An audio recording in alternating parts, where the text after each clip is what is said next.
বরিশালের বিভিন্ন বাজারে কাঁচা মরিচের দাম বাড়ছে। গত সপ্তাহে 260 টাকা থেকে 280 টাকা কেজি দরে মরিচ বিক্রি হলেও এখন তা 400 টাকা ছুঁয়েছে। ফলে ঈদের পর বাজারে এসে মরিচ কিনতে রীতিমতো ঘামছেন ক্রেতারা। একই সঙ্গে দাম বেড়েছে আলু, শসা, গাজরের। সরবরাহ কম থাকায় বাজারে সবজির দামও চড়া। বিক্রেতাদের দাবি, বাজারে সরবরাহ কম থাকায় হু হু করে কাঁচামরিচের দাম বাড়ছে। ক্রেতাদের অভিযোগ, সিন্ডিকেট করে কাঁচামরিচের দাম বাড়াচ্ছেন ব্যবসায়ীরা। কাঁচামরিচের দেশি জাতের কাঁচামরিচ বিক্রি হচ্ছে 400 টাকা কেজি দরে। হাইব্রিড জাতের মরিচ মিলছে 380 থেকে 390 টাকায়। ঈদের আগে বাজারে শসা, গাজরের দাম বাড়ছিল।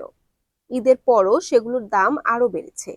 বরিশালের বাজারে প্রকারভেদে শসা বিক্রি হচ্ছে 150 থেকে 160 টাকা কেজি দরে। গাজরের দামও একই। ঈদে সালাদের চাহিদা বেশি হওয়ার কারণে শসা, গাজরের দাম বেড়েছে।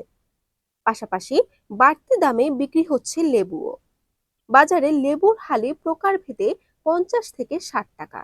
আগামী সপ্তাহ থেকে শসা, গাজর ও লেবুর দাম কমে আসতে পারে বলে জানিয়েছে বিক্রেতারা। অন্যদিকে আলুর দাম কেজিতে 5 টাকা বেড়েছে।